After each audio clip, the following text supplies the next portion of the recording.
Bueno, ¿qué tal? Buenas tardes. En esta oportunidad es un placer poder contar con ustedes para esta segunda mesa de la Jornada de Estudios Orientales titulada Puentes Culturales y Literarios entre China y Perú. En esta primera ponencia tenemos el agrado de contar con la doctora Patricia Castro Bando en la conferencia titulada Amar el Amor, antología de 38 poetas chinas de la antigüedad. Igualmente agradecemos su participación presencial y también a los que nos están acompañando virtualmente.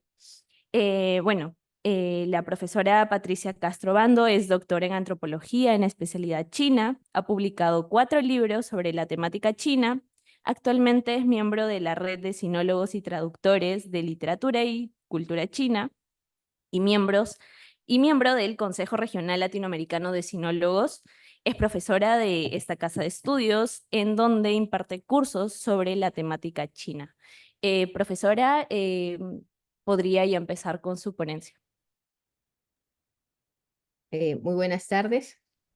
Muchísimas gracias por la invitación y una gran felicitación al CEO y a todos los que participan en estas jornadas de estudios chinos. Bueno, empiezo entonces compartiendo mi presentación. Ok. Voy a salir de aquí para no tapar nada. Ok. Bueno, voy a conversar el día de hoy sobre este concepto de pinceles rojos, que es un concepto primordial en este nuevo libro que acabamos de publicar con el profesor Wang Sheshan, que se llama Amar el Amor, antología de 38 poetas chinas de la antigüedad. Este es un libro que recibió una subvención de CLEC China, que está afiliado al Ministerio de Educación de China y gracias al fondo editorial y también gracias a la colaboración de muchas otras personas, pues hemos podido publicar este libro tan hermoso. Para esta presentación lo he dividido en 4 partes. En cada una de estas partes voy a abordar un tema primordial en Amar el Amor y sobre todo lo que me interesa de alguna manera divulgar es el concepto de la mujer china y para poder graficar el tema de las poetas chinas de la antigüedad. Entonces vamos a tener una parte de introducción donde voy a explicar precisamente el concepto de mujer en China.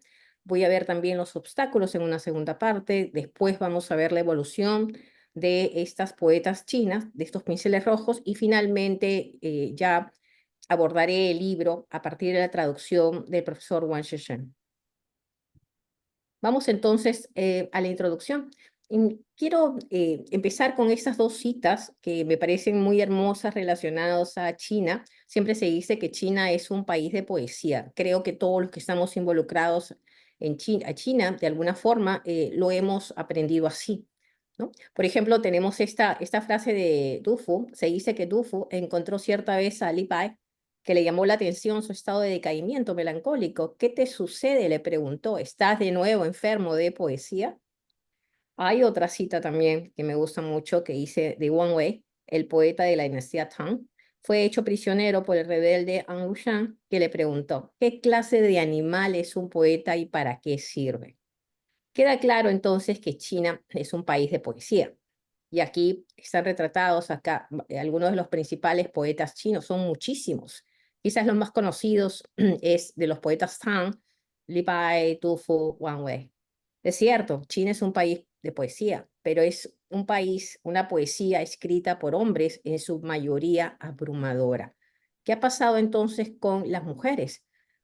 Veamos estos 2 puntos. En la época dinástica, la poesía fue la morada de los hombres, especialmente los funcionarios, que a través del examen imperial debían mostrar destreza en composición poética para acceder a la corte. Entonces, era una necesidad para los hombres de China, si querían postular para ser funcionarios públicos, dominar el arte de la poesía.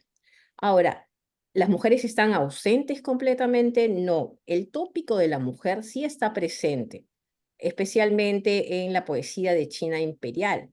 Pero las mujeres, como sujetos que escriben, se encuentran ausentes, invisibilizadas o registradas en un número ínfimo dentro de la poética de una China patriarcal y confuciana. Por eso, probablemente no han tenido ustedes ningún acercamiento con una poeta china. Eh, Hay dos conceptos relacionados a la poesía escrita por mujeres en China. La primera es transgresión, este concepto muy interesante, y otro concepto también, pinceles rojos, que lo he venido mencionando. ¿Qué cosa es la transgresión? Estoy usando el concepto de Walt Idema cuando dice que China es un país de poesía escrita por hombres cultos y mujeres transgresoras. Es decir, estas mujeres tenían que transgredir los códigos chinos para poder escribir y publicar poesía. Este concepto, como dije, fue desarrollado por el profesor Will Didema, en el cual explica que las mujeres que rompen el orden natural de la sociedad china son las transgresoras. Este concepto de transgresión está unido a lo que llamamos pinceles rojos. Pinceles rojos es Tonghuang. Originalmente es una pluma laqueada color vermellón que utilizaban las historiadoras chinas de la antigüedad para registrar los eventos. Bueno, este concepto de pinceles rojos o esta etiqueta de pinceles rojos actualmente se utiliza para nombrar este espíritu del poder literario de las mujeres a lo largo de los siglos, ¿no? Es una etiqueta desarrollada por la profesora Hanny Sun Chan, que es una gran pionera de los estudios de género con relación a China. ¿Cómo nace este libro? ¿Cuál es la motivación? El punto principal aquí es que hay dos temas que nos parecen muy interesantes al traductor Wang Shenshen y a mí, que soy la editora, respecto a estas dos informaciones. Primero, en 1992 hay un estudio pionero que ya mencioné de la profesora Kang Isu Chan, y ella aborda los pinceles rojos y empieza todo su trabajo, que es un trabajo magnífico, del cual siempre nos referimos cuando estudiamos a poetas, que dice: ninguna nación ha producido más antologías o colección de poesías de mujeres que China imperial tardía, es decir, dinastía Ming y Qing. Bueno, aquí la primera pregunta es, ¿cómo es eso? Ningún país puede superar a China en la producción de la poesía de mujeres. Y bueno, y la siguiente pregunta, ¿y dónde está esa poética entonces? Antología de poetas de la dinastía Qing, que es un trabajo muy grande realmente, incluye a 1262 autoras.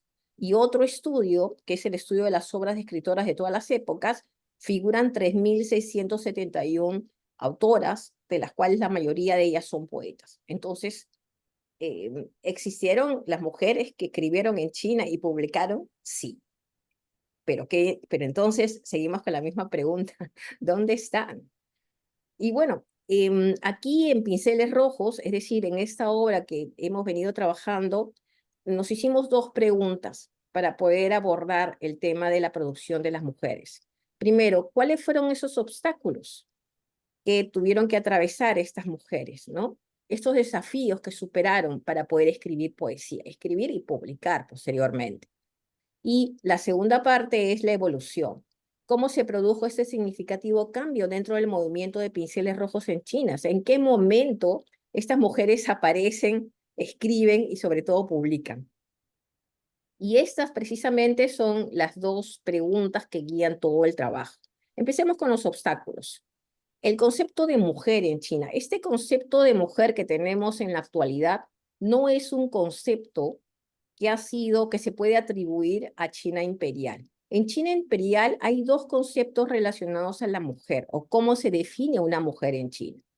Primero, el concepto de Fu Nü se refiere precisamente a las hijas o doncellas jóvenes, una etapa de la vida antes de convertirse en Fu, que quiere decir una mujer casada. Es decir, todo este concepto, Fu que podría traducirse entre comillas como mujer en la época imperial, realmente está albergando otros dos conceptos menores, que es el tránsito de una mujer joven a una mujer casada.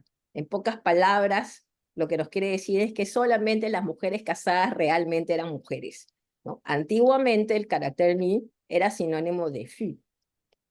Ahora, esta superposición que vemos entre ni y fu apuntan a la priorización de los roles de parentesco. Y esto es muy importante porque la mujer en China imperial no se puede definir por sí misma, sino a partir de sus roles dentro de la familia, el rol que cumple dentro de la familia. No hay otra forma de definir a la mujer en China. Posteriormente, ya fines de Qing, comienzos sobre todo de el final de las épocas dinásticas, hay un neologismo que va a ser construido en la década de 1920 con el movimiento del 4 de mayo. Y este concepto de New Xin es un concepto que hoy lo tenemos hasta hoy. Aquí ya este concepto ya abarca el concepto de mujer como naturaleza femenina. Digamos, es algo mucho más cercano a lo utilizado para designar el sentido de feminidad o el sexo femenino fuera de sus roles de parentesco, ¿no? Esa es la gran diferencia. Las mujeres en China estaban sometidas a códigos. Y dentro de estos códigos, dentro del conjunto de estas gran obras denominadas Sanli, esta gran obra, que era un conjunto realmente de libros, de códigos, de reglas para las mujeres, hay particularmente dos códigos que están especificados en otro concepto llamado Sanson Sutta, que podemos traducirlos como principios morales y códigos de conducta social para las mujeres en China. Estoy hablando de todas las mujeres en la época imperial. ¿Qué cosa es Sanson? Sanson a veces se ha traducido hasta hace muy poco como las 3 obediencias, pero gracias a los estudios de género, ahora sabemos o podemos identificarlas como la triple dependencia. Es decir, la mujer estaba sometida a la figura masculina en todas las etapas de su vida, ¿no? En un momento era dependiente de su padre, dependiente de su esposo y dependiente de su hijo mayor cuando quedaba viuda. Una mujer en China imperial no tiene rango, no tiene título, no tiene nombre propio. El otro código que va a ser muy importante para la mujer en China, ya sabemos que una mujer en China en un concepto real no es mujer hasta que no se convierte en esposa y sobre todo madre. Es Suda. Suda realmente se traduce como las 4 virtudes femeninas para la vida matrimonial. Como el matrimonio era tan importante, entonces existía este código. Y este código obligaba a que las mujeres tuvieran 4 especialidades en la virtud, en el habla, en el comportamiento y el trabajo. Todo eso estaba regulado. Son 4 áreas esenciales para el autocultivo de las mujeres en China. Yo sé que este concepto de la cosmología correlativa en Yang ustedes lo conocen. Y probablemente lo que han escuchado es el Yang es masculino, el Yin es femenino. Bueno, eso es falso de toda falsedad. Esto es el concepto de la traducción directa de lo femenino y lo masculino. En realidad ahora con los estudios de género estamos abordándolos desde sus verdaderas raíces, ¿no? Ese es un concepto taoísta sumamente antiguo, mucho antes que Confucio y que los estudios confucianos, ¿no? Pero por supuesto están compartidos por muchas escuelas de pensamiento, ¿no? Y las escuelas de pensamiento le han dado sus propias interpretaciones. Ahora, ¿qué es lo principal que debemos saber? Que en realidad Yin Yang establece estas relaciones jerárquicas entre lo superior, Yang, y lo subordinado, Yin. Y esto se convierte en un binario base para construir todo tipo de relaciones en China, ¿no? Y el objetivo de la cosmología correlativa Yin-Yang es lograr una armonía equilibrada, no la dominación ni la subordinación de uno por lo otro. No se trata de eso. Entonces, podemos abordar la correlativa Yin-Yang, este binario, desde otra perspectiva, ¿no? Los llamados opuestos complementarios. Hay otro concepto también que se está abordando desde los estudios de género, desde otra perspectiva, que es el binario espacial Neo-Wai, otro concepto que ha primado en los estudios de literatura antigua china. Nei, que es lo de adentro, y Wai, que es lo de afuera, ¿no? Lo interior, lo exterior, adentro y afuera. Ahora, ¿qué cosa es Nei? Nei es un concepto, por un lado, espacial, pero también ritual. que va a demarcar los límites de la mujer, como los espacios físicos, por un lado, es decir, su rol doméstico de ser esposa, de ser madre, de pertenecer a los espacios interiores de la casa, o lo que se llama también las habitaciones interiores. Igual, es un concepto que pertenece al hombre y lo lleva a ser, es un concepto más relacionado a lo político y camino a ser un funcionario, ¿no? A todas las esferas públicas.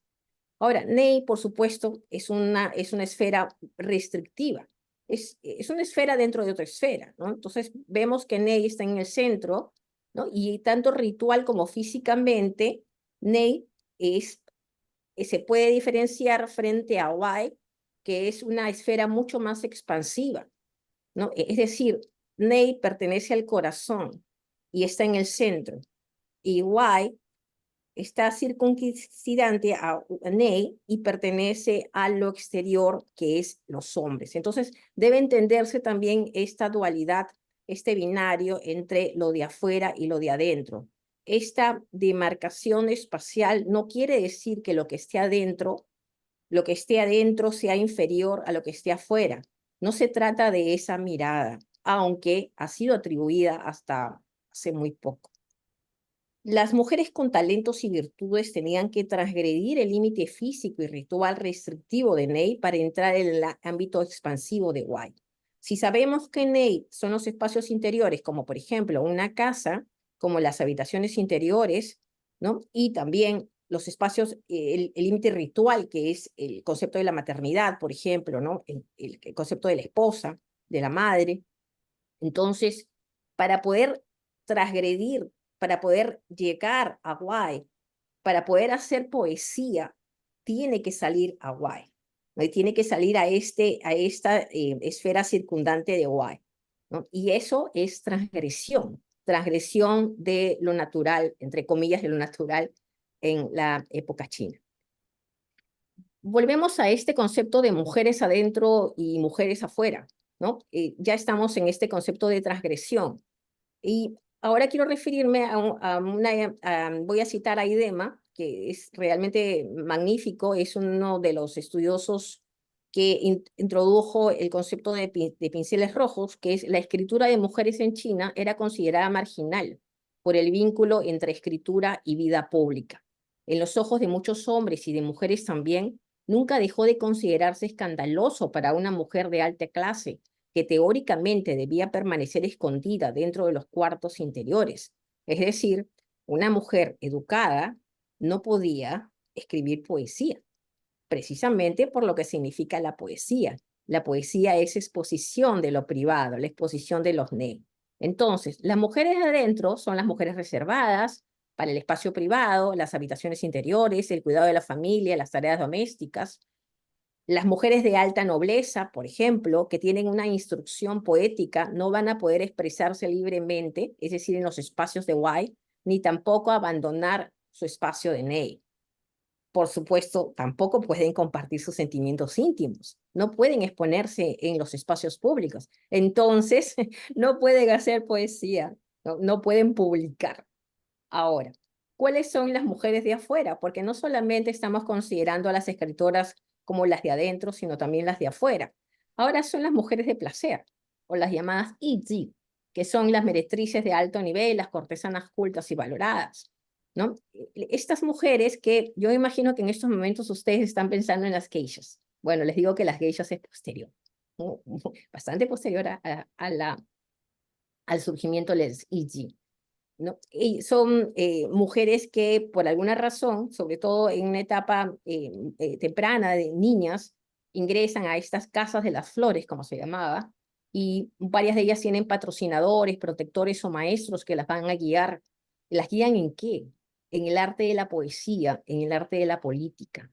Entonces ellas van a tener contactos y vínculos muy poderosos con hombres de élite y van a ser diestras en poesía, en temáticas relacionadas a la política y otros en general. Y por supuesto, la composición de las artes.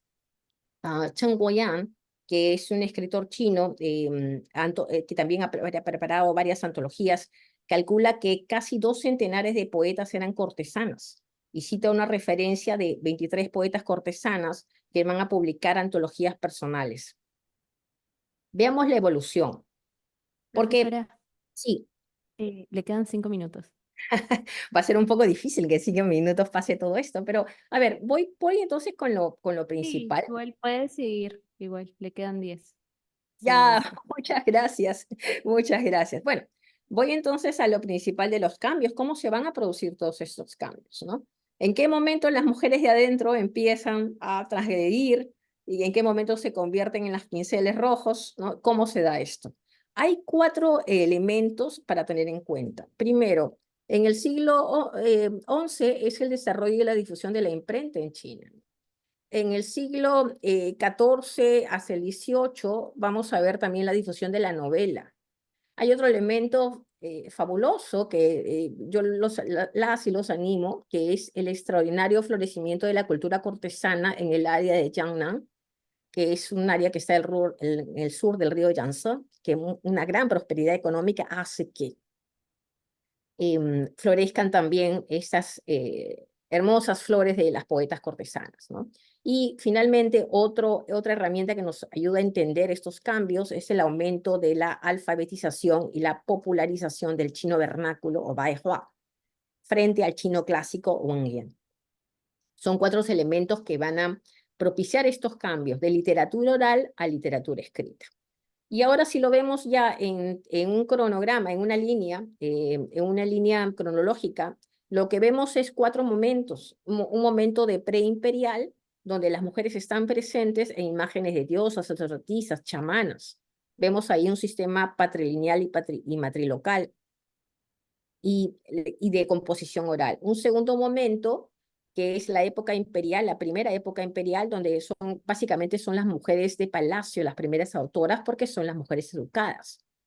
En un segundo momento, también dentro de la época imperial, tenemos a las mujeres de palacio, a ellas se van a sumar las monjas, porque muchas mujeres, cuando eran viudas, pasan a ser viudas o ya dejan de ser las esposas de los emperadores, ¿no? O por algún motivo, entonces se hacen monjas, ellas también escriben y por supuesto estas cortesanas de alto nivel. Y finalmente la gran revolución que se va a dar aproximadamente entre el 15 y el 16 de los pinceles rojos dentro de lo que se ha considerado la dinastía Song a Qing. Ahora sí, ¿quiénes son los pinceles rojos?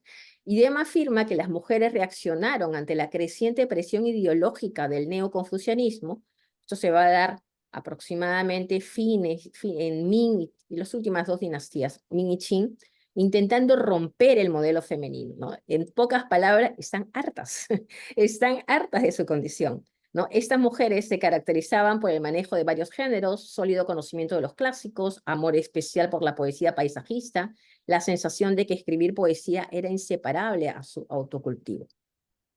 Un poco hablar también de las editoras. Estas editoras van a surgir aproximadamente entre el 16 y el 17 y van a desarrollar un corpus increíble de literatura escrita por mujeres. Van a publicar estas antologías, estas recopilaciones solo de poesía femenina. Las podemos situar en periodo imperial tardío. Y estas mujeres editoras estaban educadas, pertenecían a las nuevas élites, no todas eran de la nobleza, ¿no? Varias eran hijas de comerciantes muy ricos de la zona, asumen la tarea de recopilar y preservar estos trabajos que ya estaban abandonados de las poetas mujeres anteriores. Las autoras, es decir, las poetas, bueno, ya las conocemos, damas de la corte, monjas, cortesanas, y finalmente a estos grupos se suma uno cuarto, que son las mujeres cultivadas de familias acomodadas, que son las que se suman a estas antologías, ¿no? ¿Cuál es el público objetivo? También mujeres. Hay un gran número de lectoras y consumidoras que quieren leer lo que está pasando con otras mujeres. Lo más interesante de las editoras es que no van a construir ningún canon literario, es decir, la producción que van a llevar a cabo es inclusive comunitaria. Un poco también para ver el paso de literatura oral a literatura escrita. Aquí están las mujeres que ya empiezan a escribir, a publicar. Si ven, son de prácticamente de todos los sectores, ¿no? Quizá les llame la atención la tradición de las voces femeninas o los poetas varones, que voy a explicar más adelante si tengo tiempo. Y los temas y los topos más importantes, las temáticas son amor, desamor, separación, naturaleza, amistad, nostalgia. El famoso amor de pareja que se va a abordar desde dos líneas, ¿no? Por un lado, las mujeres de Ney, por supuesto, siempre van a ser más sugerentes, mientras que las mujeres de Wai, más apasionadas, más directas. Los topos son básicamente las temáticas que siempre se van a repetir, que ya se vuelven las grandes temáticas, llevan el nombre de topos. Los topos, los más famosos son los de mujer hermosa y irresistible, mujer que soporta los maltratos familiares y otros, ¿no? Y en varios de estos topos también se va a alzar una voz femenina, que no es precisamente de las mujeres, es una voz de hombres. Es decir, tradicionalmente los hombres tomaban las voces femeninas y escribían como desde la perspectiva femenina, pero eran autores hombres. ¿Cómo se les distingue? Porque tienen un estilo y sobre todo un tono muy dramático. No voy a abordar mucho aquí, solamente son los géneros y las formas. Las mujeres que escriben poesía básicamente se van a centrar en el género del zi, que es letra-canción, pero también participan en shi. Y tampoco tengo tiempo de hablar desde Li Qingyao, pero les recomiendo muchísimo. En el trabajo que hemos hecho tenemos un espacio para Li Qingyao. Es magnífica, considerada por muchas personas, no solamente la mejor poeta de China, sino la mejor poeta, no solamente entre las mujeres, la mejor poeta entre las poetas y los poetas de China, lo cual está en discusión. Pero su vida es completamente increíble, ¿no? Y finalmente, esto es lo último, voy a abordar aquí el traductor y su obra. El traductor es Wang Sheshen, es un traductor diplomático en retiro, tiene mucha experiencia, ha sido consejero de cultura aquí en Lima.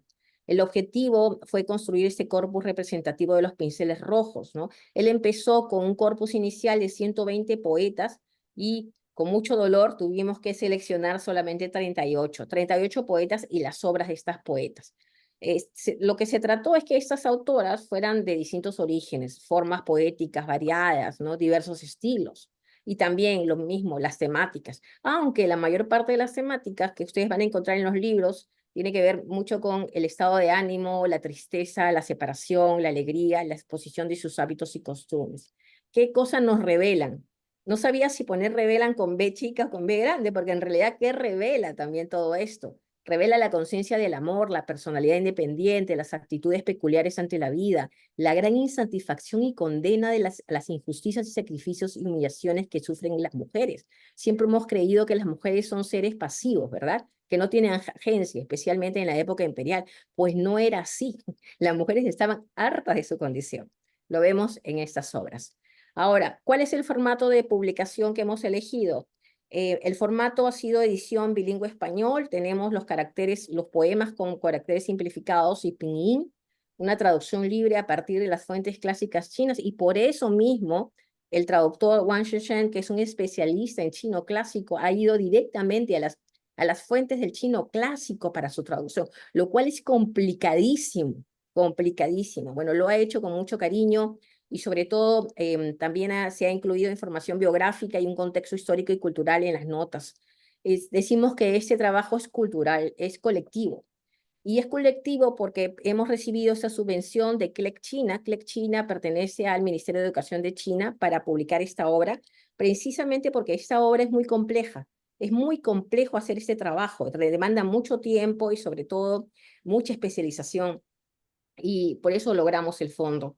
Agradecemos también al Fondo Editorial de la PUC por la publicación. Agradecemos a la Facultad de Arte y Diseño de PUC por las hermosas ilustraciones, tanto en la portada como en los interiores. Y finalmente apostamos por el concepto de libro regalo.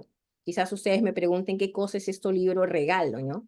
Bueno, no sé cómo les suena esto, pero aquí lo que pasa es que la gente cada vez lee menos libros, ¿no? No es que lea menos, la gente cada vez lee más, pero compra menos libros, ¿no? Entonces hay una tendencia en China y en otras partes del mundo que se está apostando cuando se trata de una publicación en físico por el libro regalo, es decir, que el libro sea hermoso por sí mismo, que sea un objeto hermoso, y hacia allí también apuntamos. Aquí está parte de la bibliografía, es decir, las fuentes que finalmente han sido más importantes para la construcción. Solamente hemos puesto lo principal. Quiero agradecerles a todos y aquí está mi nombre, mi contacto y sobre todo mi correo y mi WeChat para cualquier comunicación posterior. Muchas gracias.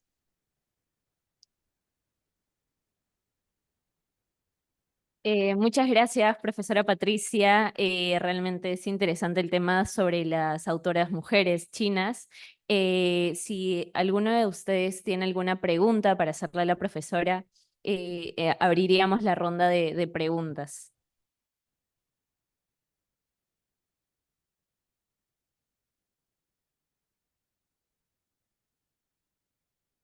Sí. ah,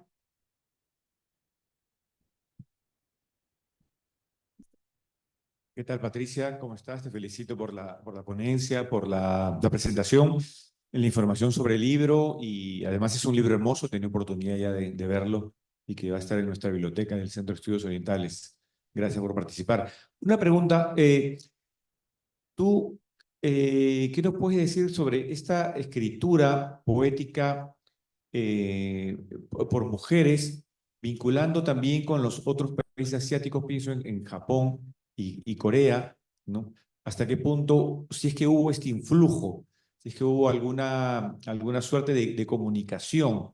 Sé de una poeta coreana, Jo Nan Sol-yeon, del sí, principio del siglo XVII, cuya poesía ya murió bastante joven, pero su hermano, otro escritor, un letrado, publicó los poemas de ella en chino, caracteres chinos, se difundió en China y luego en Japón, y además de Corea. O sea que sí, por ese lado, sé que hubo un flujo. ¿Qué información hay del flujo de esta poesía fuera del ámbito chino? Es imposible pensar en la poesía asiática fuera del ámbito chino. China es la fuente de la poesía de Asia. Y la historia nos muestra desde la dinastía Tang y lo que significó la dinastía Tang para Asia, Asia del Este, los contactos de la dinastía Tang y sobre todo los emisarios, tanto con Japón y lo que posteriormente va a ser Corea, toda esta zona, y también hacia el sur. Entonces, la influencia de China, el sello de China es indudable y los contactos. Ahora, hablando ya de poesía solamente de mujeres, ¿no?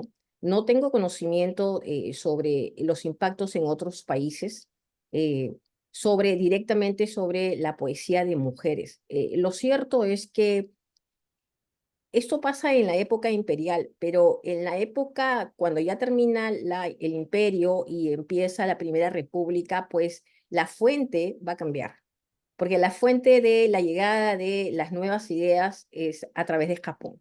Entonces se va a dar una influencia de Japón hacia China realmente, y no solamente hacia China, también hacia Corea. Entonces vemos ahí los contactos muy cercanos. Muchísimas gracias.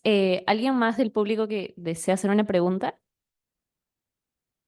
Bueno, yo tengo una pregunta, profesora Patricia. Quisiera saber si hay algún esfuerzo por parte del gobierno, movimientos sociales que permitan revalorar estas obras y también cuál ha sido la dificultad de poder encontrar estas autoras. Estas obras de las mujeres, sobre todo que hacen este trabajo de antologar a poetas de la antigüedad, pues es reciente, no tiene ni 30 años en realidad, y no empieza en China, empieza fuera de China, en la Universidad de Harvard, con este estudio pionero de la profesora Chang y posteriormente el profesor Idema.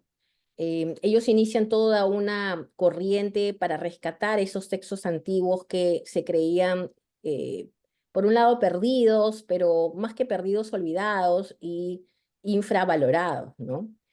Los textos en realidad sí estaban, pero no eran mirados, no eran valorados y fue muy difícil para el grupo inicial empezar toda esta recopilación.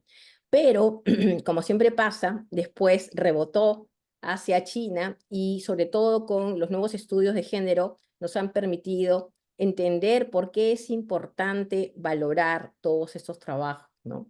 Nos dan otra mirada y sobre todo nos muestran la otra parte, la parte de las mujeres de China imperial a partir de sus propias voces. Esos han sido quizás los principales obstáculos. Pero yo siempre digo, lo que le pasa a las mujeres de China le sigue pasando a las mujeres de todas partes del mundo. Es cierto, ¿no? Lo podemos traer hasta el día de hoy, ¿no? La producción y sobre todo la publicación de antologías de poetas mujeres, por ejemplo, lo traemos hasta hoy, hasta el día de hoy, en cualquier cultura, ¿no? Y así, puedo decirlo, en cualquier cultura, ¿no? Están minimizadas, ¿sí? Y muchas veces infravaloradas, están olvidadas o incluso minimizadas, invisibilizadas.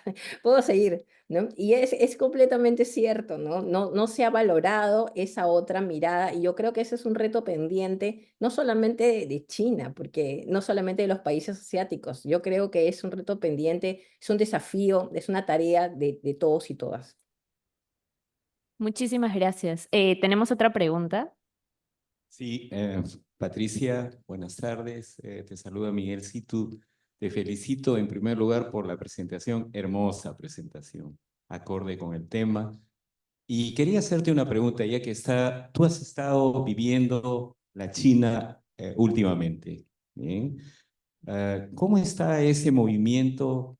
¿Cómo está la situación de la mujer? Un poquito muy rápidamente en torno a la literatura, a la poesía. Evidentemente, los cambios que llevaron a la China en 1949 hicieron que la mujer ocupe posiciones preeminentes. ¿Es igual la situación en este momento? ¿Es realmente la mujer sigue teniendo una posición, digamos, bastante libre de expresión fuerte y también de manifestaciones de esta índole en China actualmente? Gracias por tu respuesta.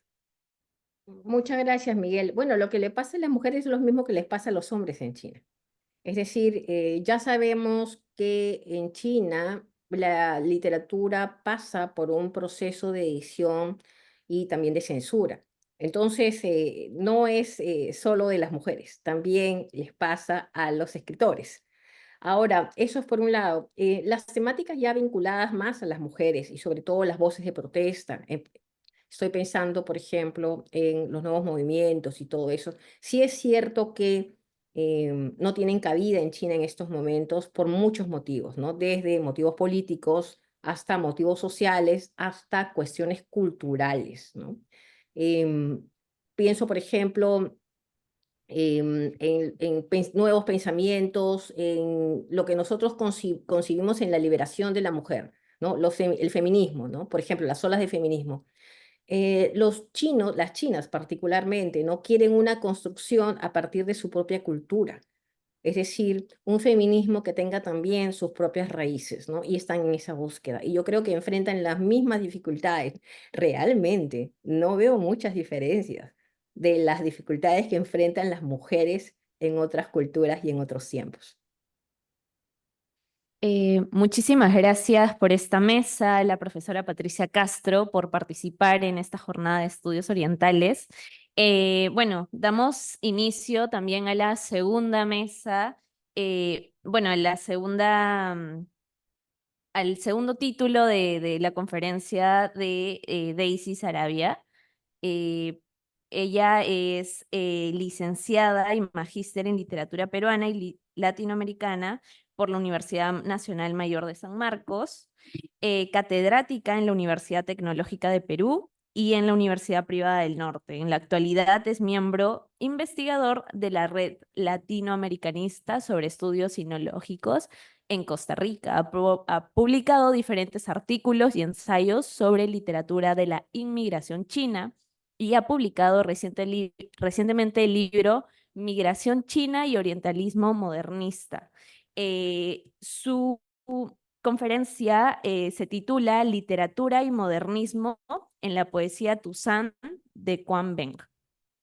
Démosle la bienvenida, por favor. Aplausos.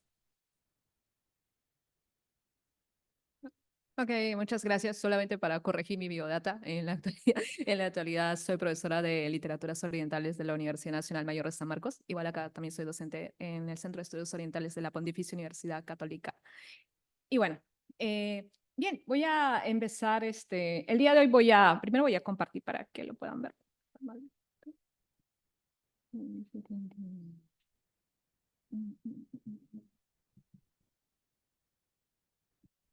Muy bien, el día de hoy yo he escogido a un escritor Tuzan, un escritor chino que seguro nadie lo conoce y seguro nadie lo estudia, muy probablemente porque es un escritor poco conocido, tanto para la comunidad china en el Perú como para la literatura peruana en general. De eso se trata. En estos últimos años, muchos investigadores como Ignacio López Calvo, ¿no? Entre otros, ¿no? Han decidido, Rodrigo Campos también, han investigado un poco más en torno a lo que se considera la literatura Tuzán o la literatura que viene de la comunidad china, ¿no? Que tiene presencia china y ha sembrado, ¿no? Obras interesantes en el Perú. Muchas de estas obras que además, como verán, datan de mucho tiempo. Nosotros podemos conocer algunos nombres conocidos, por ejemplo, tenemos a Xiu Kangwen, a Julia Wong, que ya no nos acompaña, y también tenemos nombres emblemáticos que de repente para algunos no están muy asociados o incluso podría pasar desapercibidos en su presencia china, como Pedro Zulen y en este caso Augusto Quanben. De eso se trata el día de hoy, de hablar un poco de este escritor, un escritor bastante interesante para la época y creo que siembra una nueva representación dentro de la literatura peruana. Pero vamos por partes, en realidad la idea es esa. De hecho, antes de empezar, me gustaría, vamos a ver si lo comparto aquí. Recomendar siempre porque su obra está, tú puedes leer el poemario completo de Mei Shu, que es este poemario de este escritor, en la biblioteca de Irene Tuzán, ¿no? Te vale decir la referencia, ¿no? O en la página de Tinta Tuzán. Eso también. También en la antología Hojas sobre Raíces de profesor Ignacio López Calvo. Eso sí es que alguien esté interesado en su obra, porque para comentarles que sí está, ¿no? Y es de fácil acceso también. Así que si es que les interesa, entonces pueden explorar un poco más en torno a ello. Para esto voy a mencionar antes a Franco Moretti. ¿Por qué voy a mencionar a Franco Moretti? Porque Franco Moretti tiene un libro interesante en el que nos habla en torno a cómo las culturas influyen en la literatura y cómo las culturas van cambiando el sistema literario de cada uno de los países. Él lo define bajo dos metáforas, los árboles y las olas. Muy bonito. Los árboles alude precisamente a la idea de un sistema literario que nosotros conocemos, uno hegemónico, uno consolidado, lo que tú puedes leer en las librerías, los que aparecen en las reseñas críticas, lo que se denominaría, por decir así, literatura peruana, literatura brasileña, etcétera, ¿no? Esto es el sistema literario consolidado. Pero luego Moretti señala que por el contacto cultural, por la inmigración propiamente, aparecen estas suerte de olas, estas metáforas de las olas que aluden a producción cultural, producción artística, literatura escrita que pertenece a otros sistemas, ¿no? A otros grupos. En esto se incluye la inmigración. Y curiosamente, cuando hay este acercamiento, choque cultural, empieza esta primera etapa que nos vamos a quedar ahí, que es el acercamiento exotista. ¿Cómo nos llega a nosotros en una sociedad muchas veces lo japonés, lo chino, lo turco, lo árabe, nos llega en principio, dice Moretti, como algo que causa exotismo, es raro, es extraño, es interesante y es llamativo por eso. Moretti señala que este es el proceso que sucede en América Latina, efectivamente. ¿Y qué sucede aquí con este acercamiento exotista? Lo que va a pasar es que hay un acercamiento, pero un poco conocimiento. Todavía no se puede hablar de un conocimiento completo en la medida de que está atravesado por lo exótico y por lo novedoso.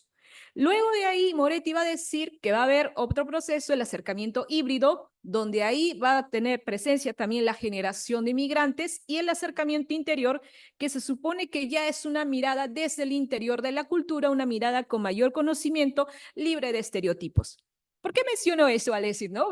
Porque generalmente cuando pensamos en la cultura china y japonesa, desde tiempos remotos había una suerte de exotismo, de curiosidad intelectual que la había, sobre todo entre finales del siglo XIX e inicios del siglo XX, pero, digamos, no se conocía mucho de ello y estaba atravesada muchas veces por los estereotipos. Te voy a dar un ejemplo. Abraham Valdemar tiene los cuentos chinos, 1915, y es una suerte, una obra de contenido político netamente satírico y en el cual el mundo chino está representado desde lo decadente, ¿no? Desde lo grotesco, desde lo, digamos, negativo, en teoría.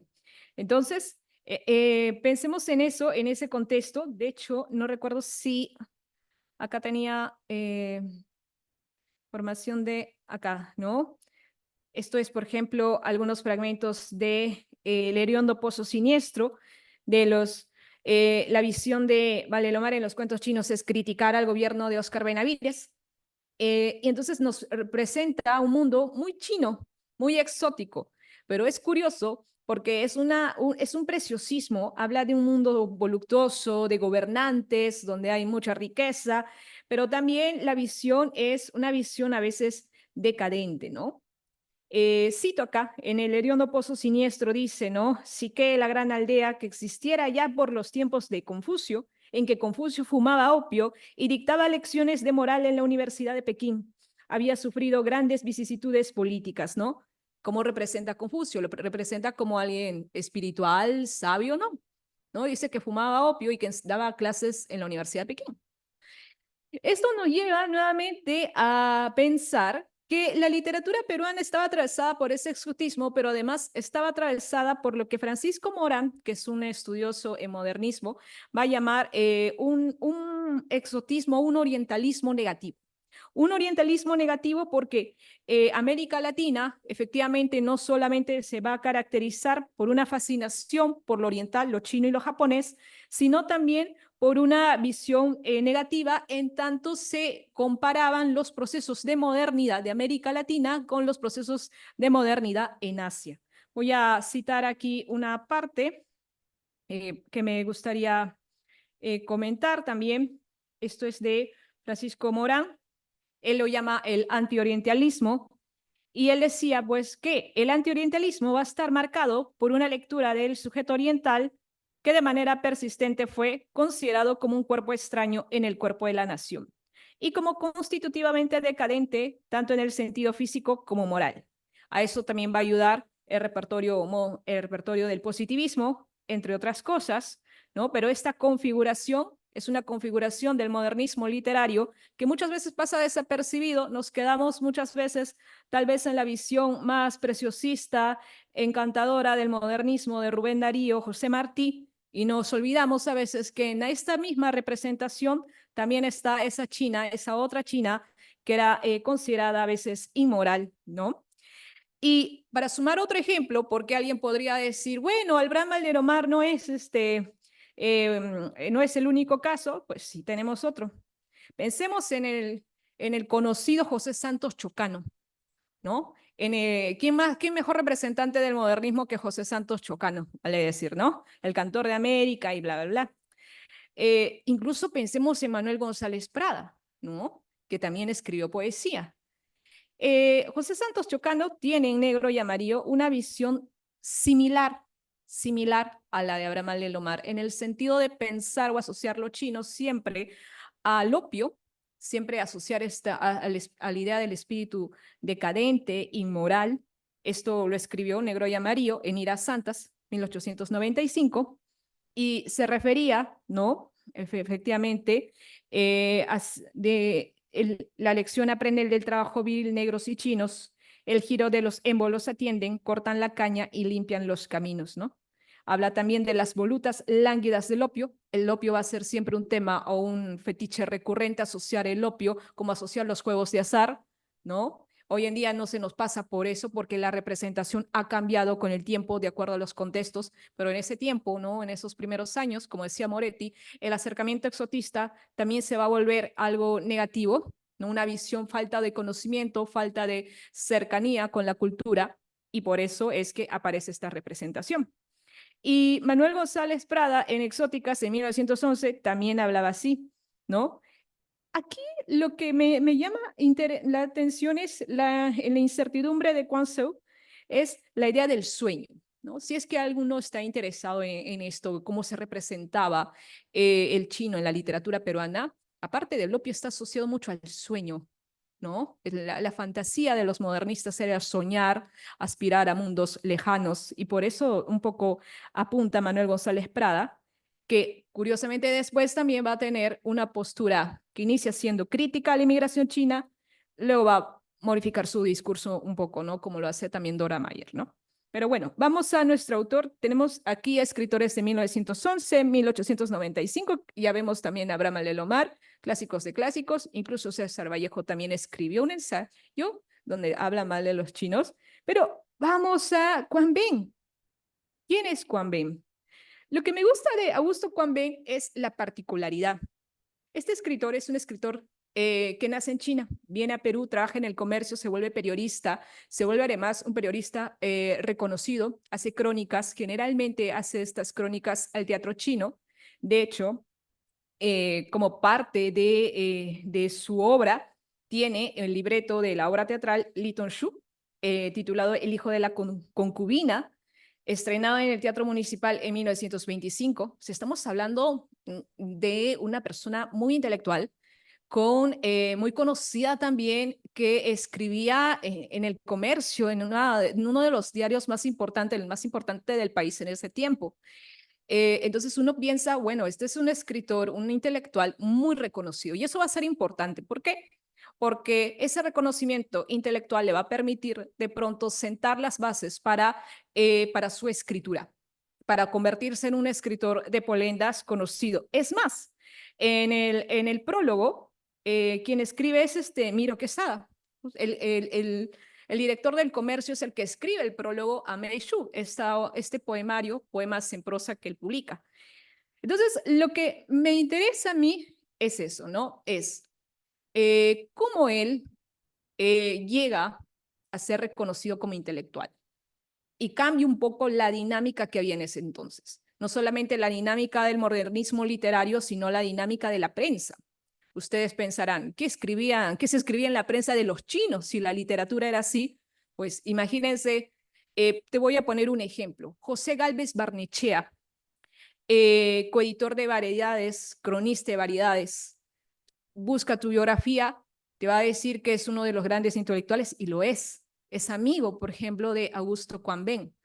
Y él, yo lo conocí, por ejemplo, en Variedades, 1915, 16, no recuerdo exactamente el año, tiene una crónica, el barrio chino. José Gálvez es un cronista que escribe maravillas, como Valelomar, te encadila, te adentra en la ciudad de Lima, es muy conocido, muy respetado, y le gustaba esas crónicas yendo al teatro chino. Y su visión era una mezcla de: me encanta el teatro chino, me encanta la representación, cuando hablan en chino me emociono, o sea, tú vives con José Gálvez Barnechea, esta escena del teatro chino, pero luego también tiene estas imágenes nuevamente referidas al opio, referidas a de pronto no entender la música.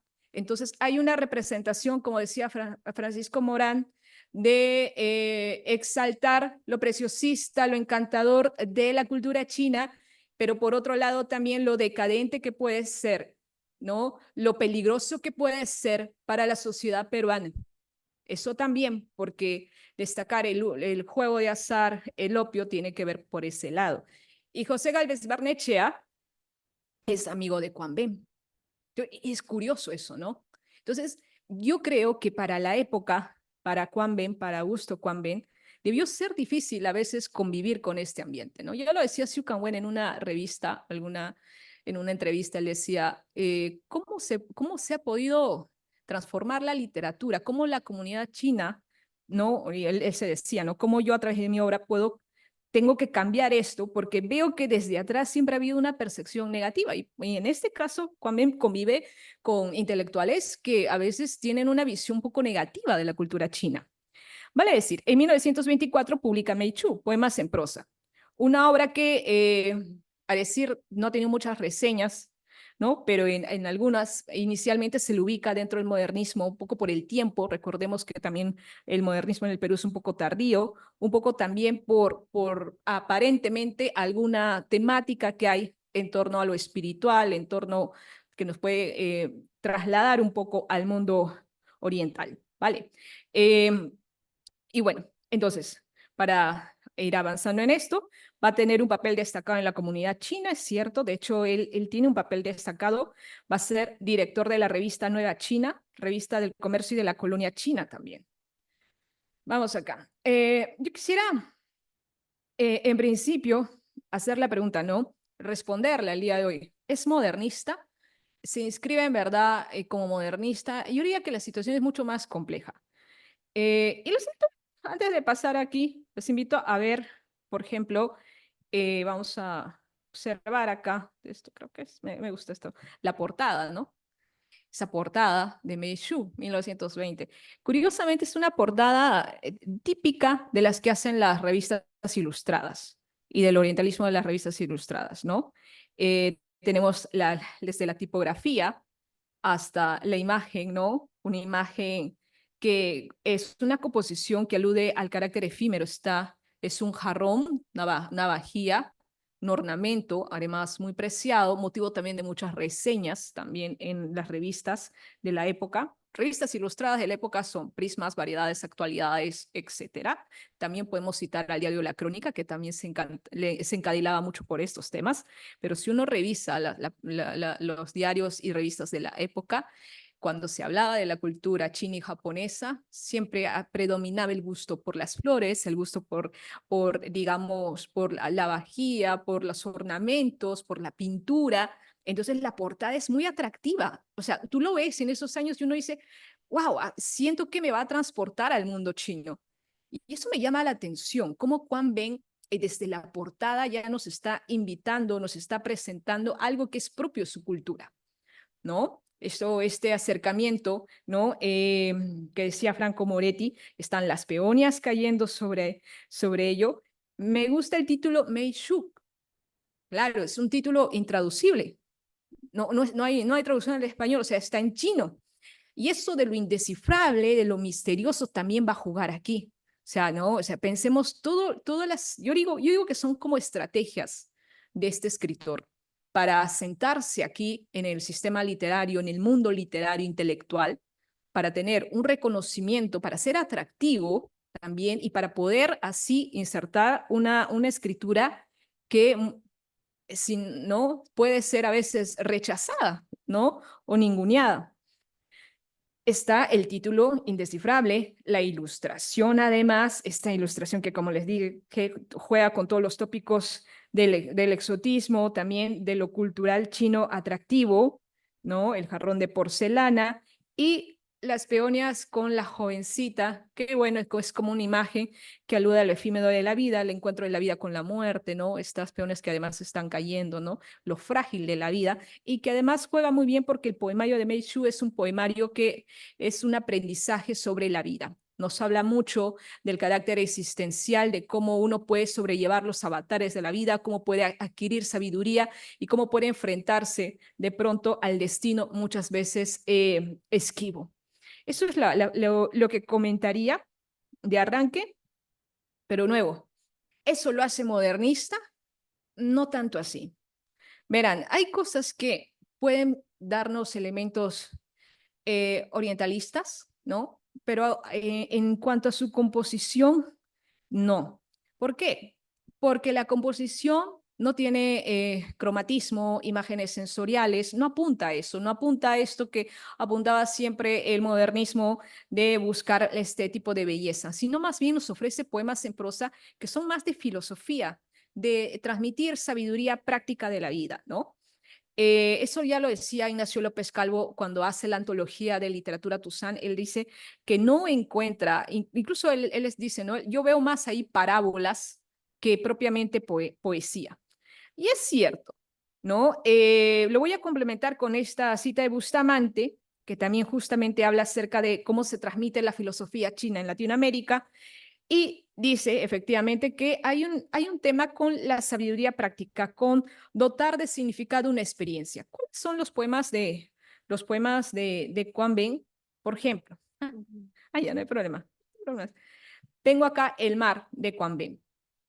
Aquí en el poema El mar no vas a encontrar elementos modernistas como tal. Cito: oh mar, tú me obligas a pensar en el amor que es el supremo señor de la vida, en la tristeza que nubla la plácida existencia y la vaguedad del infinito que dulcemente me invita a forjar un reino lleno de luz, de amor, de bondad, de armonía. Oh mar, yo amo tu presencia porque tu presencia imponente agranda el amor que embellece la vida, el dolor que ennoblece al hombre y la aspiración del infinito que diviniza las almas. No, esto no es leer como a Rubén Darío, no. Esto no es leer José Santos Chocano, pero aún así este escritor lo que logra es trasladarnos a una experiencia existencial muchas veces vinculada con el taoísmo antiguo o con el budismo. En el caso del mar, lo que te juega aquí es la idea de encontrar en las imágenes del agua, muchas veces para referirnos al taoísmo, habla, en este caso el tema es el mar, pero vale la asociación, la idea del mar, la idea de cómo se dirige, cómo el yo poético dice: oh mar, yo amo tu presencia imponente, no solamente aluda a lo sublime, sino también la idea de transmitirle a él armonía en un momento de inquietud. Vemos que él está como desesperado, es un yo poético, un hablante lírico desesperado, está pensando en el amor y se siente desgarrado y encuentra en la visión del mar, en la visión del agua, ¿no? Esta visión china también de encontrar paz, tranquilidad a esa situación. Por eso es que Ignacio López Calvo también mencionaba que es como parábolas, como que tiene un mensaje espiritual que rompe o va más allá del modernismo.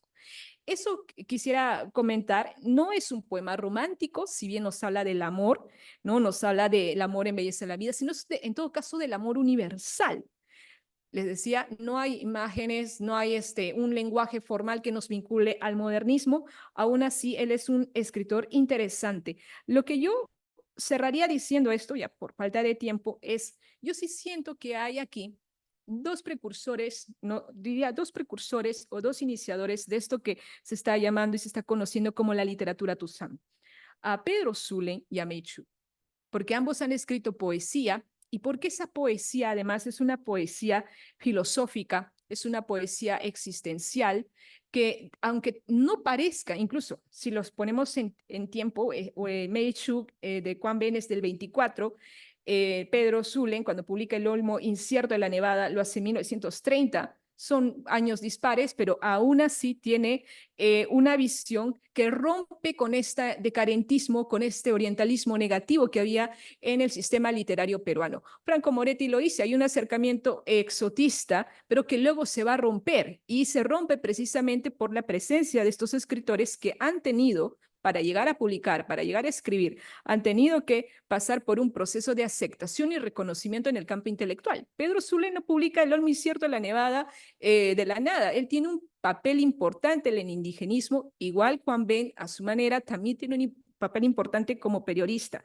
Entonces, me parece interesante cómo funcionan las estrategias dentro de la comunidad china en el Perú para poder ir escalando y sumando finalmente un aporte en la literatura peruana.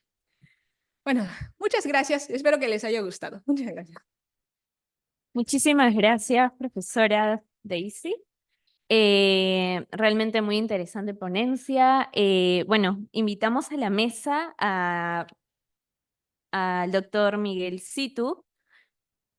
La ronda de preguntas se hará al final de las dos ponencias, así que si alguno desea preguntar, tendremos la ronda de preguntas al final de estas dos ponencias. Invitamos al profesor y doctor Miguel Situ.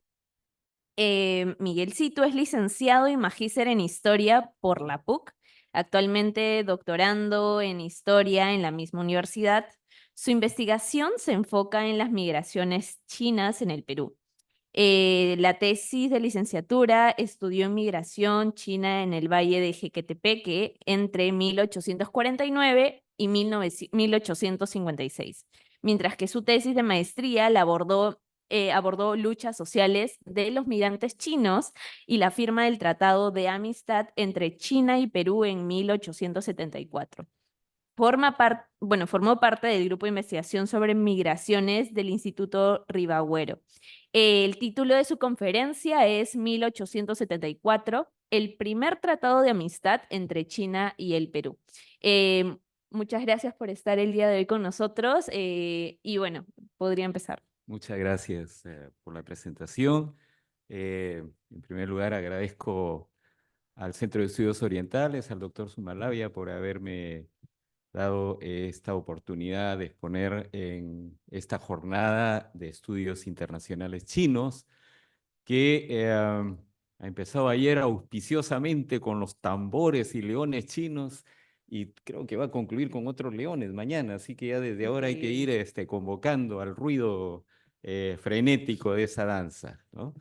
Estoy haciendo esta introducción porque va a ser un poco difícil para mí bajar de unos discursos tan hermosos como el de Patricia y el de Daisy, a la oscura realidad de la historia, ¿no? Sin embargo, es necesario que lo abordemos de alguna manera, ya que este año estamos cumpliendo el sesquicentenario, los 150 años del Tratado de Amistad entre China, del primer Tratado de Amistad entre China y el Perú.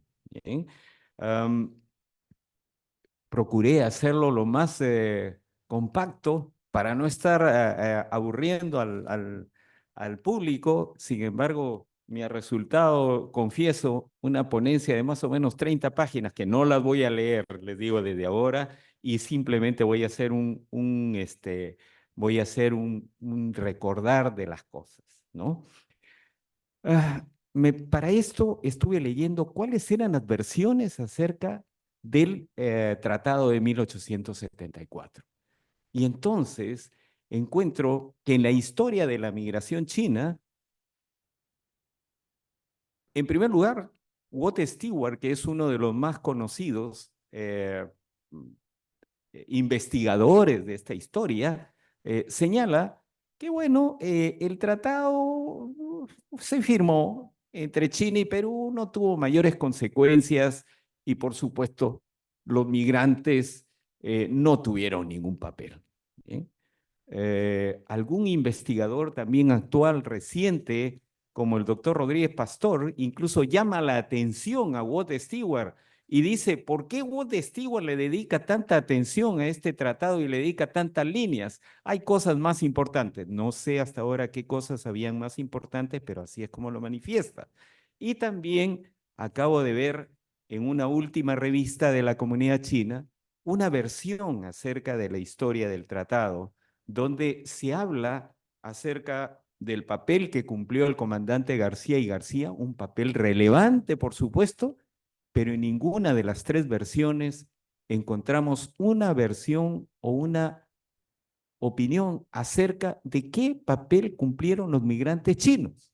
Y entonces, ese es el sesgo que tenemos en la interpretación de la historia de la migración china en el Perú. Mucho acerca de, digamos, los que actuaron fuera de la comunidad china, muy poco acerca del papel que cumplieron los propios migrantes chinos. Y en esto me voy a centrar.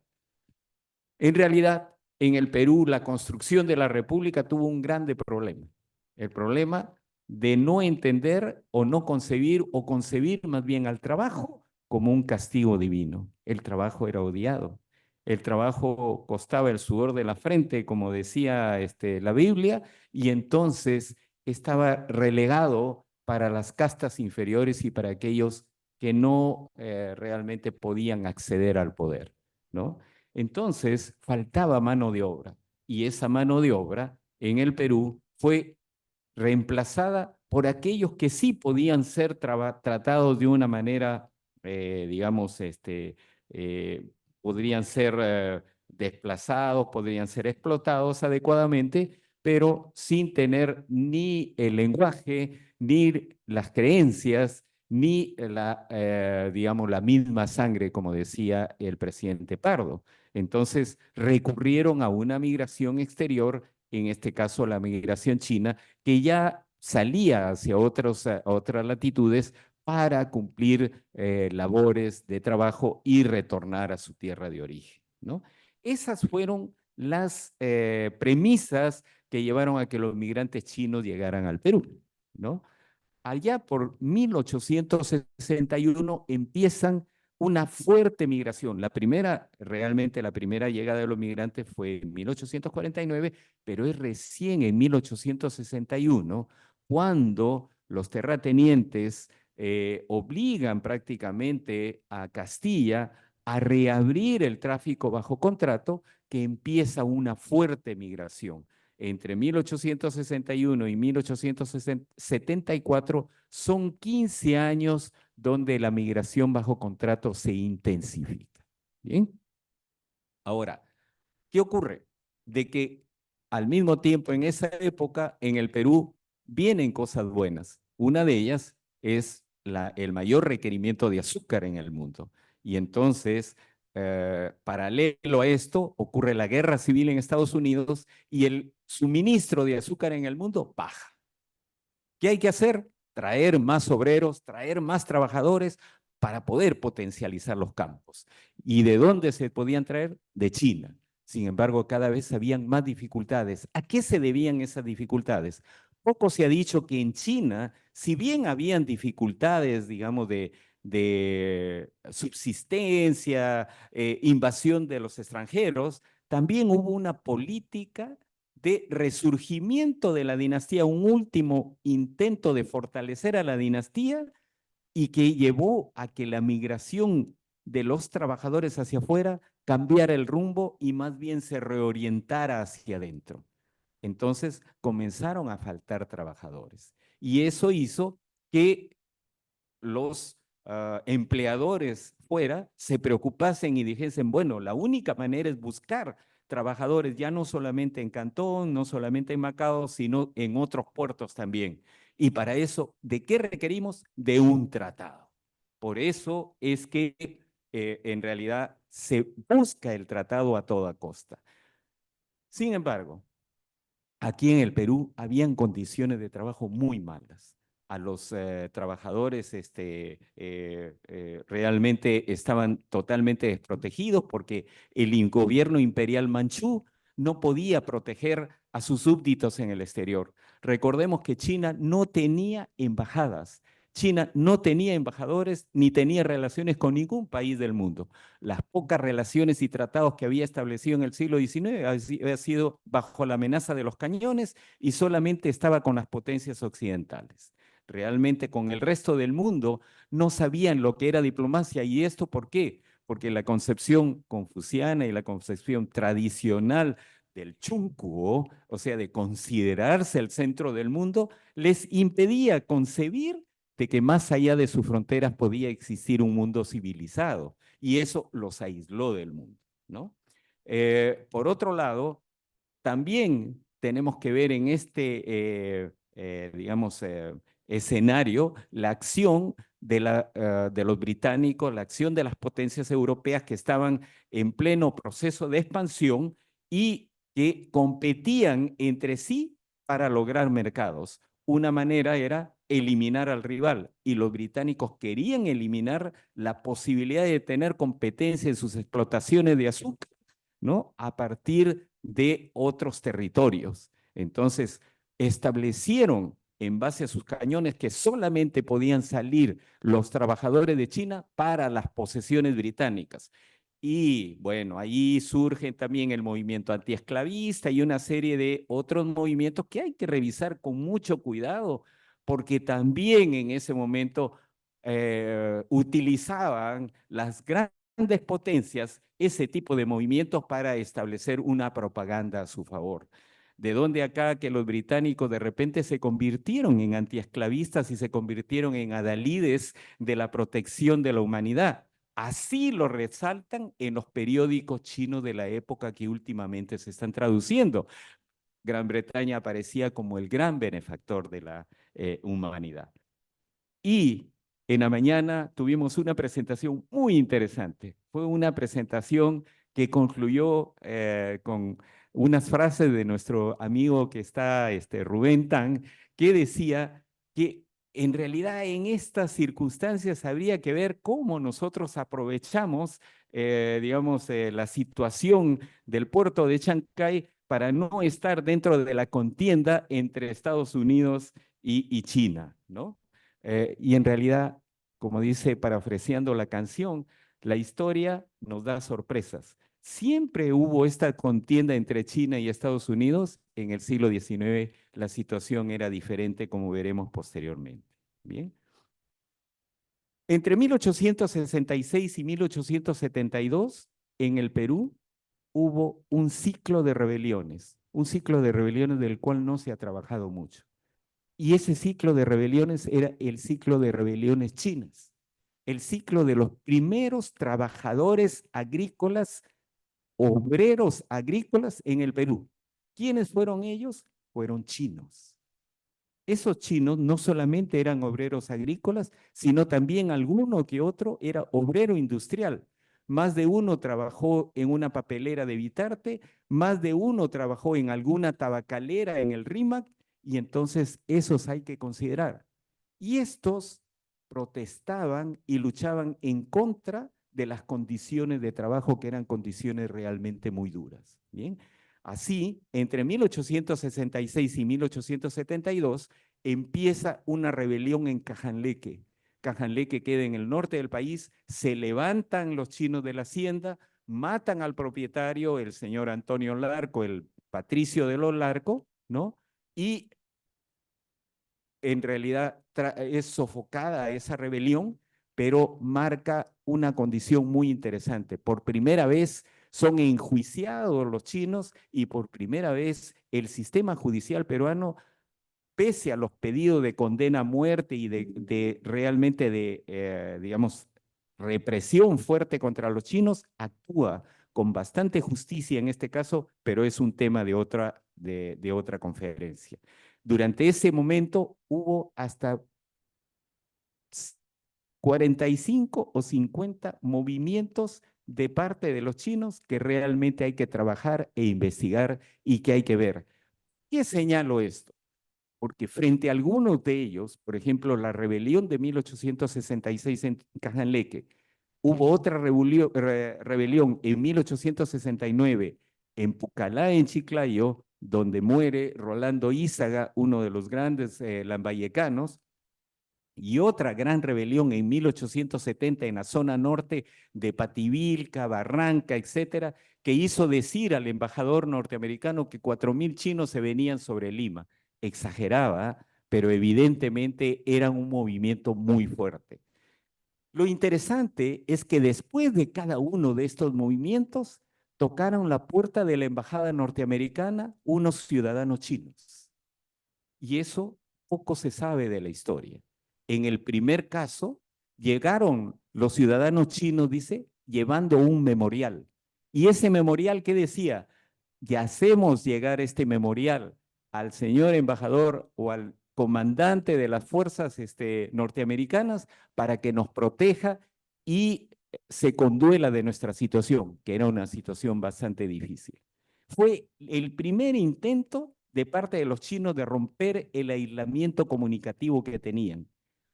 Realmente los norteamericanos recibieron eso, les dijeron, ok, nosotros vamos a estudiar, pero no podemos participar en las cuestiones internas del país, pero sí, ok, vamos a recibir esto y se lo haremos llegar al secretario de Estado. Eso les bastó para que en la segunda oportunidad, después de la rebelión de Pucallá, después de ese movimiento que hubo en la zona norte, en Lambayeque, nuevamente las organizaciones chinas acudieron al embajador norteamericano, pero esta vez con un memorial dirigido al príncipe Kung. El príncipe Kung era el príncipe encargado del Zungliangmen, que era la oficina de relaciones exteriores del imperio. Y en ese memorial le detallaron todas sus demandas y todos sus pedidos y le pidieron a los norteamericanos que hagan llegar los pedidos al exterior. Efectivamente, así fue. Le hicieron llegar a Kung y Kung en 1869 dijo, he recibido del Perú el memorial de los trabajadores chinos donde nos dicen la mala condición que atraviesan. Pero después de eso viene una rebelión la más grande, la de Pativilca, que moviliza a una gran población china que realmente ninguna de ellas logra el triunfo porque eran movimientos dispersos, ¿no? Y viene un tercer memorial. Ese tercer memorial es firmado nada menos que por varias organizaciones chinas. A algunos les sonará conocido. Lo firma el Club Tunxin, lo firma la Asociación Cuyican y lo firma el Gremio de Cantón. ¿Bien? Son 3 organizaciones que hasta la fecha existen. Las 3 existen, las 3 son más que centenarias y lo firman con sus nombres los dirigentes de aquella época, ¿no? Esto es muy interesante y esto es una cosa importante en el estudio de la historia de la migración china, porque siempre se había visto al chino simplemente, pues, como alguno lo calificó, como semiesclavo, como un culí que no tenía mayor voto ni tenía mayor participación dentro de la historia. Y no ha sido así. En realidad había toda una comunidad, incluso con organizaciones, incluso con representaciones.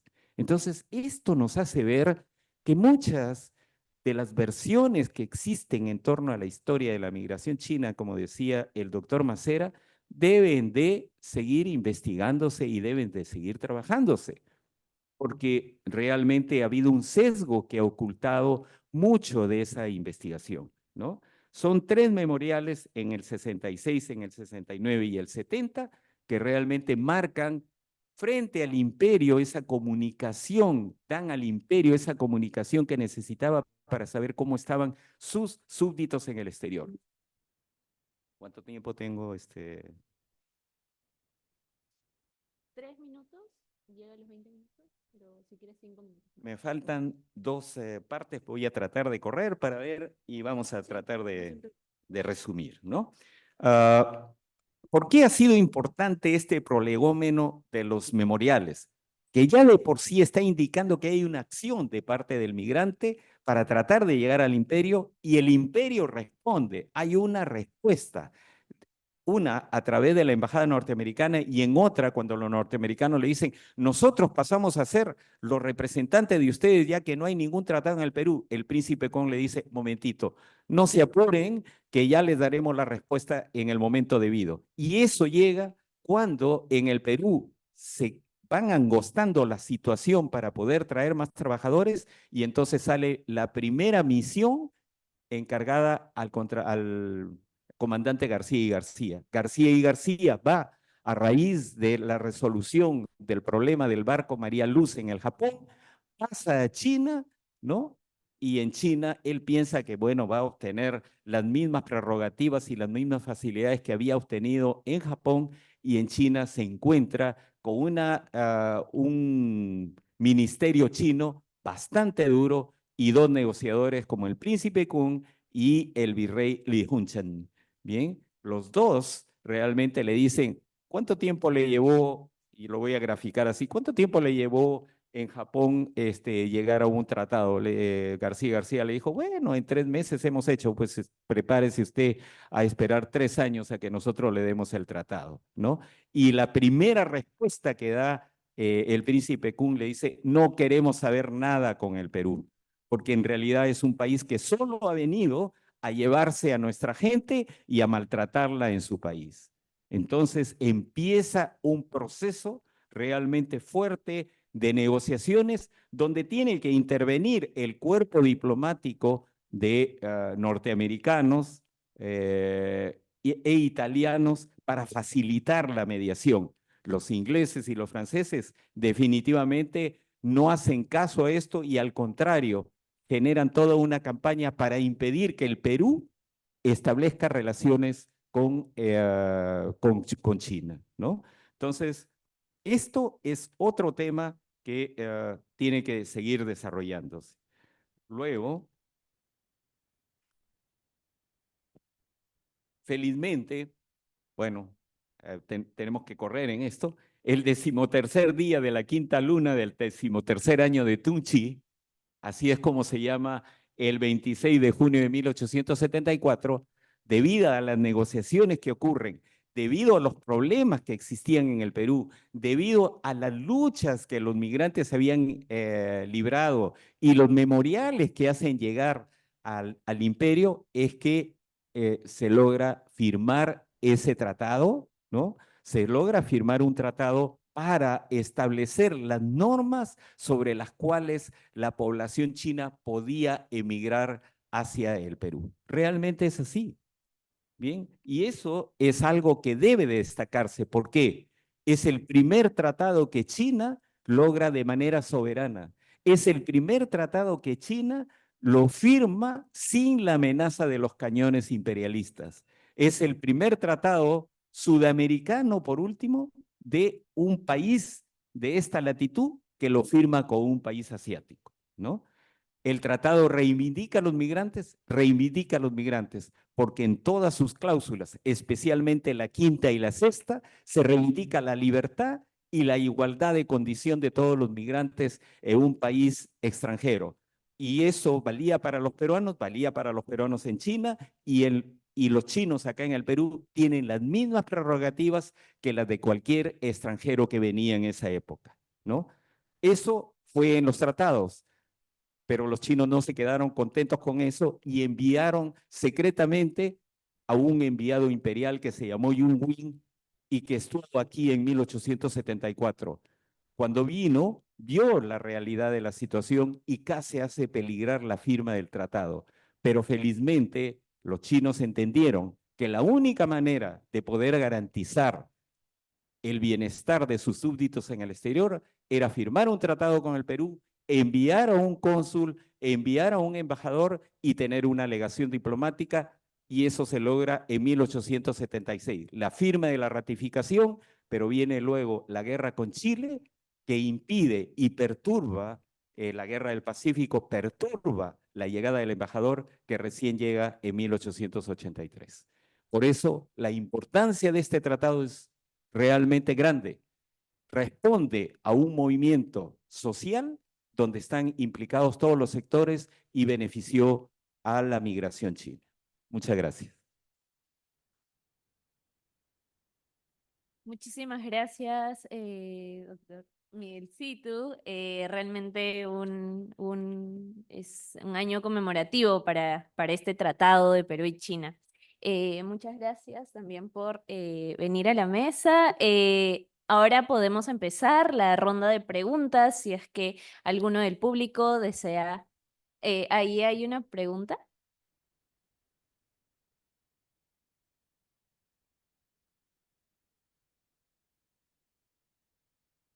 Ahora le hacen llegar el micrófono.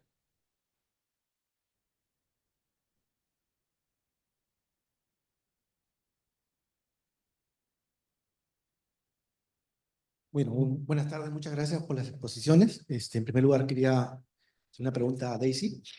Me llama la atención un poquito, si puedes un poco darnos un poco más de detalles de la vida de Augusto Juan-Ben, ¿no? Porque obviamente la literatura de Toussaint, siendo promovida por Toussaint, era, o sea, visto desde fuera un tanto difícil, ¿no? Entonces, ¿cómo, si sabes un poco, muchas veces, y esa es la realidad incluso de ahora, que los autores Toussaint incluso financian la publicación de sus propios libros, ¿no? De manera personal, ¿no? Entonces, ¿tú cómo veías ese panorama? ¿Cómo era la vida de Juan Ben? Nos has explicado un poco que era trabajar en el comercio, pero ¿cuál es su contexto familiar? Porque obviamente también para los descendientes de chinos, la literatura no era una actividad obviamente lucrativa, ¿no es cierto? Como hacer el comercio, dedicarse a estar al tanto de los negocios familiares o incluso a dedicarse, entre comillas, a una actividad mucho más provechosa, ¿no es cierto? ¿No? ¿Cómo ves ese proceso? Y respecto a una pregunta muy corta a Miguel, que lo felicito porque sí he leído su trabajo, es la ley, digamos, está ahí, pero a veces no se cumple, ¿no?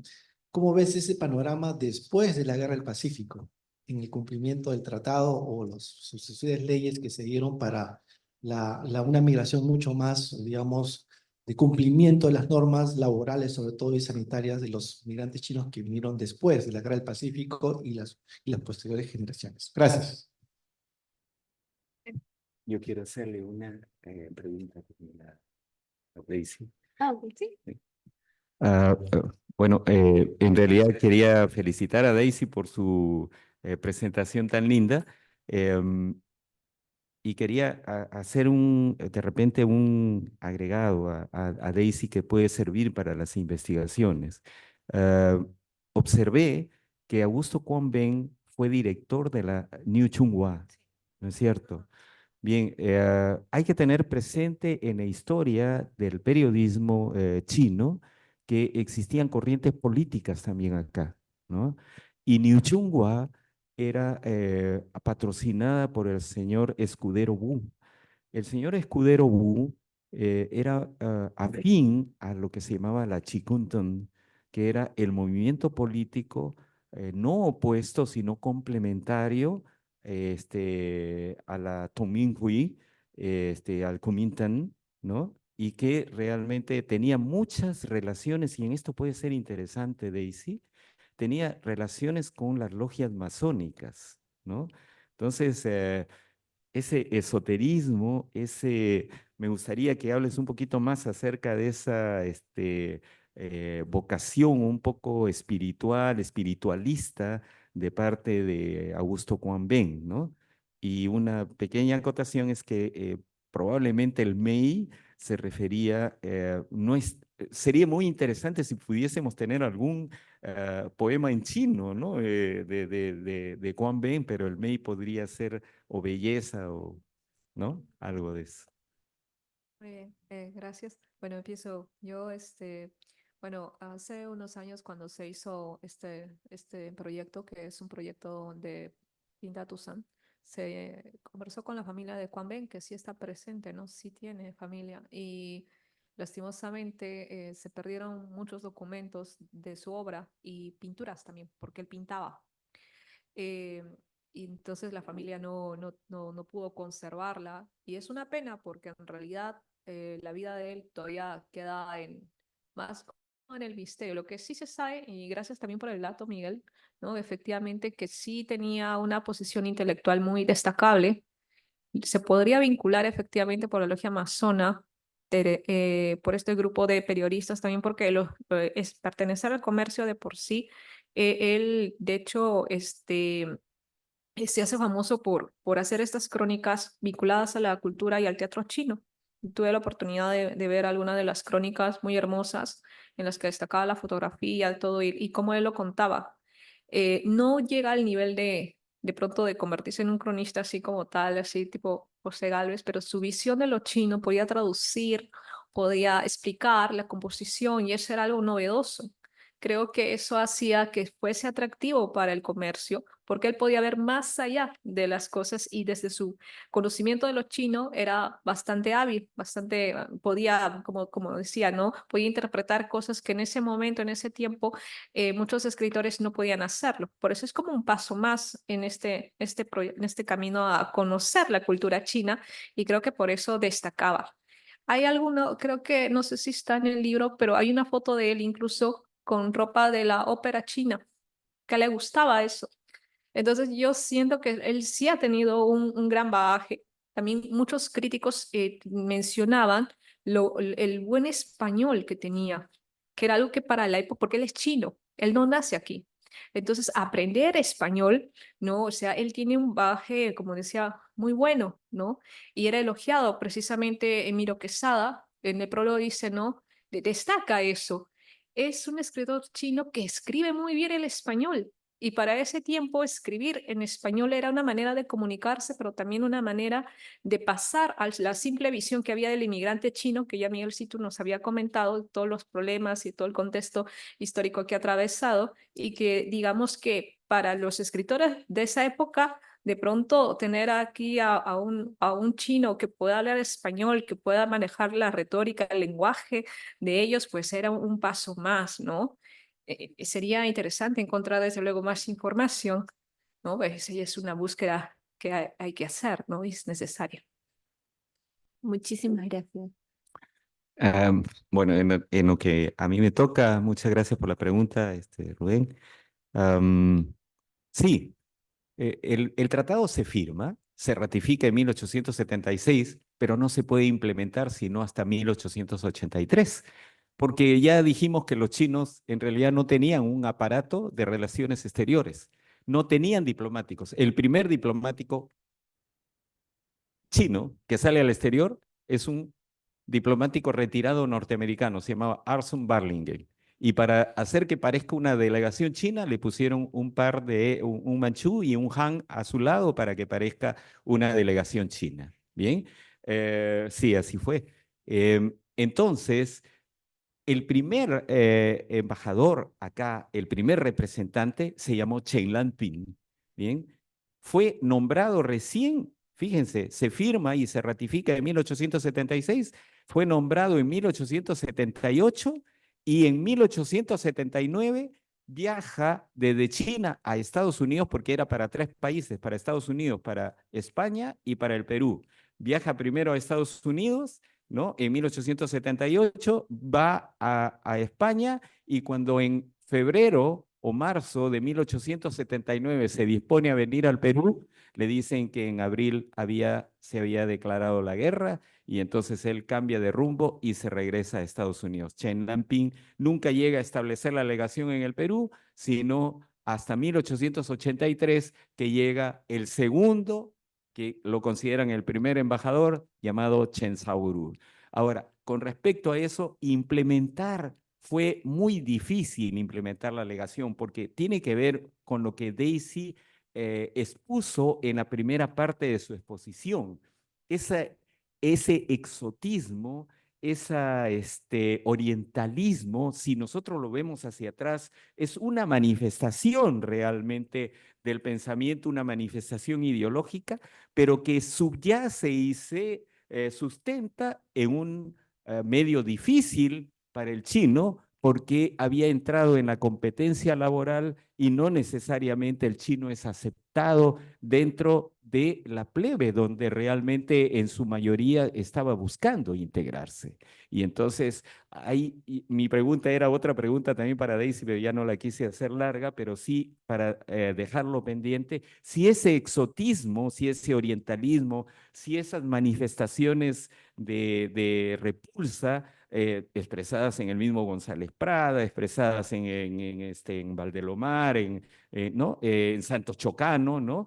No responden a ese lenguaje de la plebe, ¿no? Que interpreta y ve al chino como un rival que precisamente responde. ¿Cómo fue la inserción posterior? Claro, el chino era emprendedor, ya no vino solo, vino con sus familias, vinieron a través de Estados Unidos, muchos de Estados Unidos fueron expulsados por la ley de 1882, la ley de exclusión de 1882, y comienzan a llegar y se arma una comunidad. El chino, a pesar de todo, es bastante resistente a las racias, a las represiones y sigue trabajando y sigue formando una comunidad. Cuando entramos al siglo XX, en realidad en 1924 era una comunidad tan plena que tenemos regalos por todas partes de la comunidad china, entre ellas la Fuente China.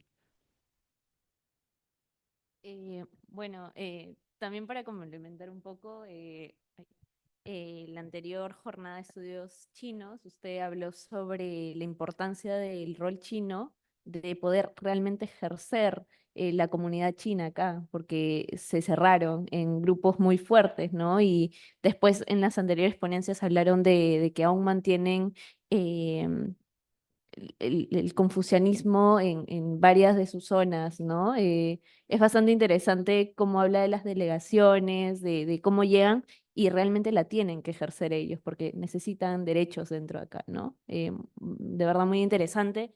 Igualmente, muy interesante su ponencia. Nos ha hecho reflexionar sobre el rol de los Tuzán en la literatura y en cómo expresan y cómo muestran el mundo chino acá en Perú, ¿no? Realmente espero que a todos ustedes, público, les haya gustado. Interesantes ponencias de parte de Patricia, Mitu, Miguel Situ. Miguel Situ, y sí, de verdad, muchas gracias. Les invitamos a seguir también a los que están conectados, viéndonos. Sigamos participando en esta jornada de estudios chinos. Y bueno, muchas gracias. Invito también al doctor Smaleta que venga, por favor. Doctor Sumalabia hizo. Tengo Vamos dislexia. teniendo nuevas identidades. Muy bien.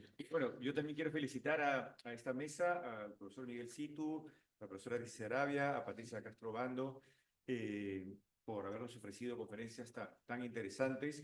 El estudio, como ven, como todos ustedes pueden percibir, todavía hay mucho por discutir, conceptos, categorías, interpretaciones, tanto del ámbito histórico, en el ámbito literario, y obviamente también estas ponencias sirven para que podamos estimular a los tanto jóvenes investigadores como también a los mayores para poder replantear, porque hay muchos conceptos que todavía se han manejado del siglo XX y en la actualidad necesitan una relectura, ¿no? Con el tema de la migración, el rol del chino, la imagen del chino.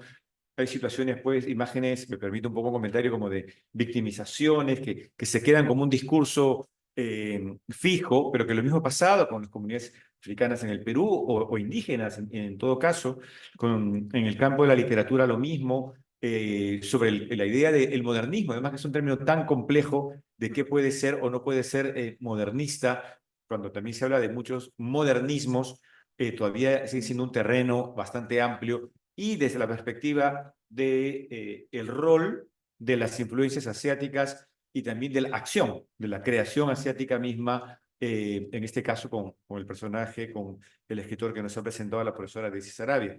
Y a mí particularmente me ha estimulado mucho y quiero averiguar más sobre este autor. Bueno, invitarles, agradecer esta mesa. Hemos concluido el segundo día de esta Jornada Internacional de Estudios Chinos, agradeciendo una vez más al Instituto Confucio por su colaboración, a todas las entidades, la colaboración también directa de Miguel Situ, integrante, y a todos los integrantes del grupo de investigación José León Herrera, Estudios Asiáticos en el Perú, y también invitarlos para el día de mañana, que tenemos una sesión vía Zoom con investigadores chinos, y también por el profesor Rafael Sánchez Concha, que participará representando al Centro de Estudios Orientales. Y luego, para quienes estén aquí en el campus, en parte también del Jueves Cultural, vamos a culminar, a cerrar esta jornada, yo lo había también anunciado el profesor Miguel Situ, con la danza de León a través del campus, que al inicio pues, nos dio la aventura para esta jornada y al final pues será una aventura compartida con todos ustedes. Muchísimas gracias.